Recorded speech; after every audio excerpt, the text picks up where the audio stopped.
Israel gempar, kota Liga di Belgia putuskan hubungan dengan Zionis, nasib ekonomi dan juga pertahanan Israel makin hancur.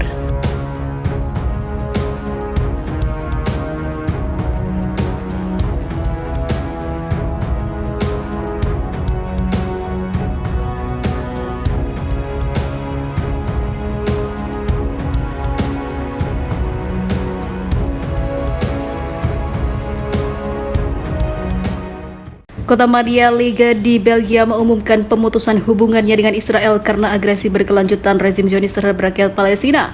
Ini jelas jika Belgia mengatakan dirinya memilih untuk mendukung Palestina meskipun banyak negara Eropa lebih pro terhadap Israel. Pemerintah daerah Liga di Belgia pada hari Selasa kemarin mengumumkan keputusannya untuk memutuskan seluruh hubungannya dengan rezim Zionis dan semua institusi yang memfasilitasi kelanjutan pendudukan dan juga pelanggaran hak-hak rakyat Palestina. Keputusan yang diajukan oleh Partai Buruh Belgia itu didukung oleh Partai Sosialis Belgia dan Partai Hijau memenangkan mayoritas anggota Dewan Kota. Kota Madia Liga menekankan dukungannya untuk rakyat Palestina yang menderita akibat pendudukan militer Zionis dan juga rezim apartheid serta pembangunan pemukiman Israel.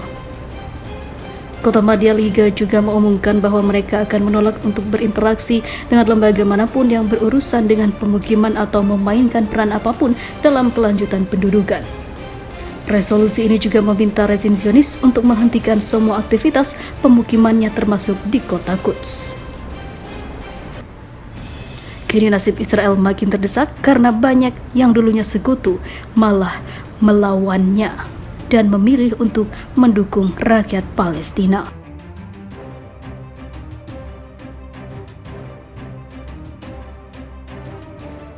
Gempar, ramai-ramai kota-kota di Eropa putuskan hubungan dengan Israel. Ada apa? Fenomena pemutusan hubungan antara kota-kota di Eropa dengan Israel masih berlanjut. Terbaru keputusan itu diambil salah satu kota terbesar di Belgia, Liga.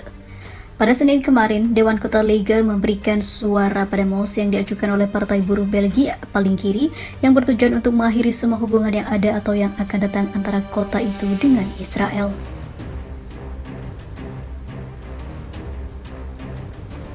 Hubungan antara Liga dan Israel akan diakhiri selama negara ini tidak menghormati hukum internasional dan hak-hak Palestina, lapor kantor berita RTBF dikutip Times of Israel. Sebagai kota, Liga tidak memiliki hubungan dengan Israel. Keputusan tersebut lebih ditujukan untuk menunjukkan pendapatnya tentang masalah Palestina. Pemungutan suara di Liga itu pun disambut baik oleh Asosiasi Belgia Palestina. Mereka berharap bahwa kota-kota lain di negara itu dan wilayah Eropa lainnya akan mengambil langkah serupa terhadap Israel. Manuver kecaman terhadap Israel juga diambil oleh pemerintah kota Oslo, Norwegia sejak tahun 2019. Dewan Kota berupaya untuk memboikot setiap barang yang diproduksi Israel di wilayah pendudukannya atas Palestina. Orang-orang Palestina telah hidup di bawah pendudukan ilegal selama lebih dari 50 tahun, merupakan tanggung jawab global bersama untuk berkontribusi pada perdamaian abadi dan kebebasan rakyat Palestina, ujar salah seorang politisi kiri Sunni Faholmas Edfsol. Selain itu, Februari lalu pemerintah kota Barcelona di Spanyol memutuskan untuk membekukan hubungannya dengan Israel. Wali kota Barcelona Ada Colau menyebut pembekuan ini dikarenakan tindakan Israel yang telah melakukan pelanggaran sistematis terhadap hak asasi rakyat di wilayah Palestina. Saya telah memutuskan untuk sementara menangguhkan hubungan dengan negara Israel dan dengan institusi resmi negara itu, termasuk perjanjian kembar dengan Dewan Kota Tel Aviv sampai otoritas Israel mengakhiri sistem pelanggaran terhadap rakyat Palestina, ujar politisi sayap kiri itu dikutip Al Jazeera. Dua negara tersebut bukan satu-satunya negara Eropa yang memutuskan hubungan dengan Israel, namun banyak negara Eropa besar lainnya yang memilih untuk memutuskan hubungannya dengan rezim Zionis.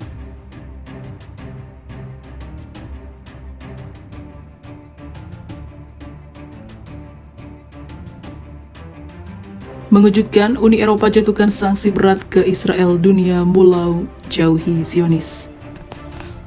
Di luar dugaan, setelah PBB makin frontal menyerang Israel dan menggusur banyak pemukim ilegal, kini giliran Uni Eropa jatuhkan sanksi berat ke negara yang ingin mencaplok wilayah Palestina itu.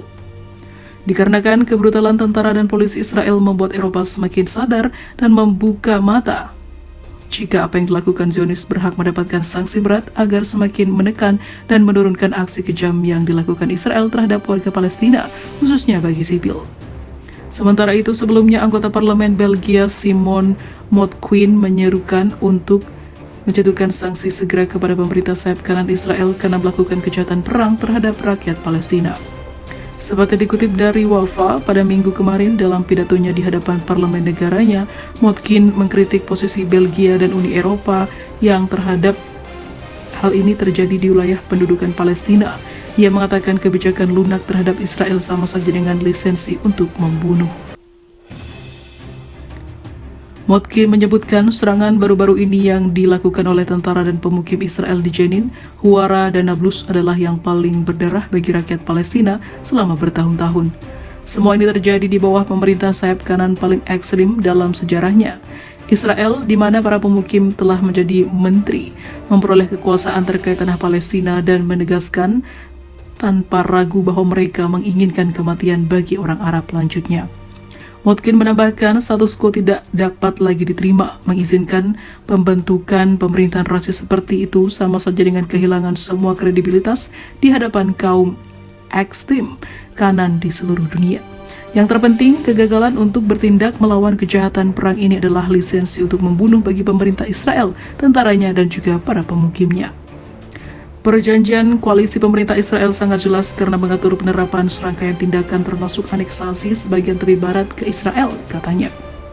Apa yang kita harapkan jika terjadi perampasan tanah Palestina yang diduduki dan pemindahan paksa penduduk seperti di Masyaferiata dan juga pembunuhan jurnalis seperti Shirin Abu Akleh, tanya Motquin. Ia menyimpulkan perlu untuk mengambil serangkaian sanksi berat terhadap kekerasan pemukim Israel, termasuk segera melarang impor produksi dari pemukiman Israel dan memanggil duta besar Israel untuk ditanyai tentang kekerasan yang belum pernah terjadi sebelumnya oleh pemerintah yang dia wakili. Dia menegaskan Uni Eropa harus cepat turun tangan sebelum hal ini semakin besar dan menjadi ladang kekejaman bagi Israel yang terus berlanjut.